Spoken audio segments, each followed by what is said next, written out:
Welcome back to supplementary elections. Yes, it's going on in a number of states, but you also have governorship ones going on in some very strategic areas. But Captain, could you go ahead and conclude your thoughts about in terms of how we security agencies here internalize and then utilize that with a view to improving the process? So basically what I was saying is when you look at a situation like this election, if I had my way, we're going to pull in as many irregularities as they come. And there will be.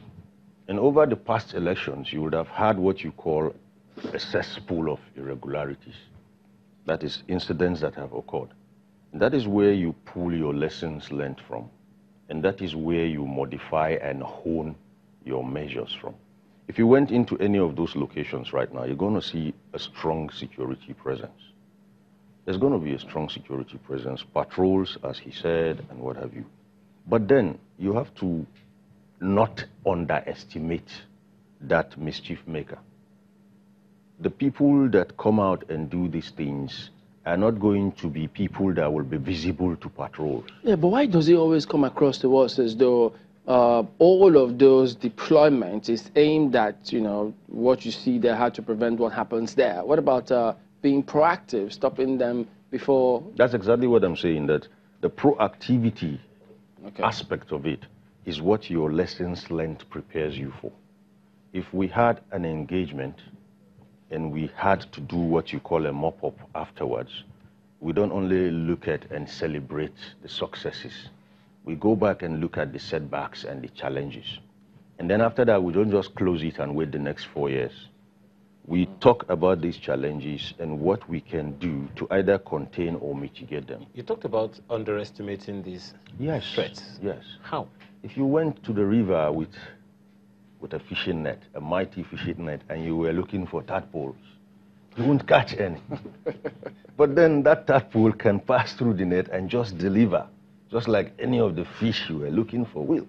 So what they simply do is they dilute themselves in such a way that they can pass through you. Those patrols won't find those people. The patrols are on the roads, the patrols are visible.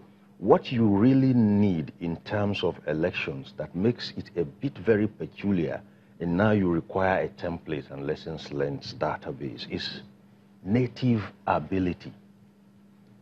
You may stand as a policeman and not see anyone as a threat, but the locals who live there will tell you this one is a thug. That's native ability, absolutely. Mr. Guy, is there any likelihood that the security apparatus that are closer to the polling unit, is there any likelihood that they may have underestimated, to use Captain Aliu's word, any of the threats? How many policemen are polling booths? Let me give you an example. Well, let me start talk practically. Policing with regards to election is not something it's not theoretical. It's a practical something. And whenever I come to the channels, I talk practically. In Kogi State, I had 2,000 polling booths. When was that? To the last election, 2011, I think 2008 election. 2,000 polling booths. That must be 7. 2007, no. The elections are not held. Okay, Kogi was what, much later, a year after the staggered. Okay. I had about 3,000 policemen. Among that 3,000 policemen, 500 are specialists. And you are going specialists in what? Specialists that works department, drivers, mechanics. They are not general duty police officers. Oh, they are part of those that deploy. They are part of those you deploy at polling booths. And when you deploy them at polling booths, they don't carry arms. Somebody comes to vote with small locally made peso in his pocket. After voting, he sees that his party is losing. He shoots. Everybody's on the run. You want the policeman to go and catch somebody with gun? But they are let me come. So what I'm trying to say is that the policing of polling booths in Nigeria is not as you come and you think. Yeah, but I need to jump in there. Listen. Because the thing is, yes, you have unarmed policemen, as Yes, the law at requires, the polling booth. on the polling booth area. Yes. But you also have security at several perimeters. You have the military on the roads. You have other policemen who are armed, not at the polling booth, but they are supposed to be there. Within eyeshot. Isn't that the case? When you talk of perimeter, No, but isn't that the case? No, when you talk of perimeter, there is no way you can. Do you know some of these polling booths are in those rural areas that even the military, the men you think that are on check are about 5 or 10 kilometers to that spot. Are they there or not? They are there. All right, go ahead. They are there. Out of 2,000 polling booths, there is problem in 20 or 30. You are now analyzing it as if there was no sufficient security during the election. This election you see now, if there was social media prior to these elections in those days, you will see that this election is very peaceful. Why do you say that if somebody comes to the polling booth with a pistol, he shoots into the air, and people run away, you want the unarmed policeman to go and do, as though that person cannot be apprehended? That's the way it comes across. That is what is happening now in Bauchi. The masses should jump on the person and assist the police. Oh, so now you want the masses to respond? Because the man is just holding a gun.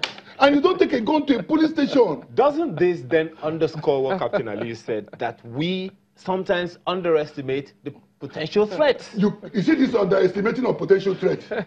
Even if you if you bring electronic voting system, Nigerian politicians are the problem. Let me go. They will even bring us to carry the machine. You know, so when you are talking listen, wait, let me finish.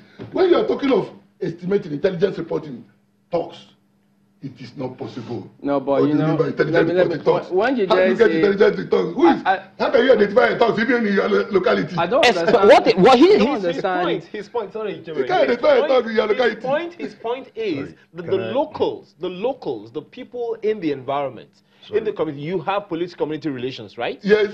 So those people are likely to know that this guy is someone to watch. This man is within the constituency. He has right to remain in that constituency. He has right to go to the polling booth, and you say it's a talk. Okay, but Captain, how can you say it's a talk? How is it normal practice to let the civilians then be the ones to go in and apprehend the person? No, if we let it go there, we move from democracy to ochlocracy. You know what ochlocracy is? Ochlocracy, if you're a politician, you should know. I'm not. Ochlocracy is mob rule. Mob rule. You understand what I'm saying? Mob action.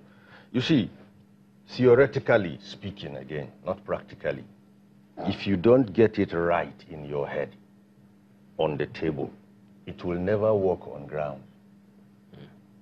The best plans you see, the most sophisticated gadgets you see, started in theory and writing. And all the dots, the I's were dotted and the T's, scenarios were mooted. You understand? How you translate pardon me. We need to get to how we translate those theories into practical. That's exactly something that we need to discuss. Oh yeah, because let's not forget, the election is going on in Lagos as well. We've got our Yes. correspondent there, Chris Elems in Ibejuleki at the moment. Chris, are they coming out this time? Hello. Chamberlain, good morning to you. We're right here at Adeba. Adeba is in Ibejuleki, and of course it's one of the areas affected, after the last election. Votes from here were considered inconclusive as a result of overvoting. It's probably just one of the many areas here. About 9 areas would be repeating the elections this morning. But right now you can see, voting is already ongoing. We have INEC officials on ground, and we also have very, very few voters. During the last election, one of the persons I spoke to said, out of the over 2,000 registered voters, only 500 actually came out to vote. But today it's even worse because there's no restriction of movement, so people are all about doing their own businesses. Some would tell you, okay, much later I'll come and cast my vote. But right now, it is very few. Almost nothing is happening. You just find them coming in trickles. And they cast their vote and they leave. But in terms of security, the place looks quite safe. You have policemen around here, and you also have members of the NSCDC. They're also here watching out to ensure that the electorate are safe. So that is the situation right here at Adeba. There are other polling booths, as I said earlier on. We'll be visiting them from time to time. But a member of the community here actually who I spoke to earlier on told us that they look forward to a very peaceful election, and he's still very much with me this morning. Now, you've casted your vote already. Yes, I've casted my vote. Okay, just tell us the process so far. Has it been so smooth for you? It has been our tradition at the Bar community that we conduct a very peaceful election. And as it is now, today will not be exempted. The area will remain calm until the closure of the exercise. Are you still expecting more people to come out? Because it's very few right now. You don't have too many people around. We can see some people going around trying to pull people from their houses. Do you think more people might come out? Yeah, we still expect more people to come. Some of them I met this morning because we've created an awareness about 4 days ago that there will be a supplementary election in our community. And this is our community. We have to come out to emphasize our rights. So, and most of them told me that they have their business activities they need to attend to today. And coupled with the fact that there was no restriction of movement, so people use the avenue to move to their various businesses. Some of them said when they are done with whatever they are doing, they are still coming back to cast their vote. Okay, what do you think might be responsible for the low turnout? Even the last time you had a very low turnout, and now it appears to even be worse than the last time. In Nigeria, we still have a lot to do when it comes to electioneering period. Some people, the perspective to election is varied. Some people don't know the importance of coming out to choose a leader. And if a few people choose a leader for you, definitely that such leader will govern you. So we need, the government need to create more awareness and through the community leaders to let people know the importance of coming out to vote for a particular candidate in an election, during an election. All right. Thank you so very, very much.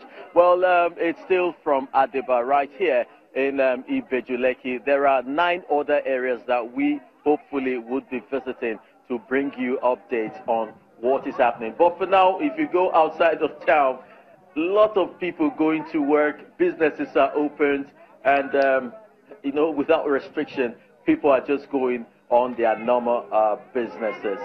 But back to you in the studio. Well, yes, indeed.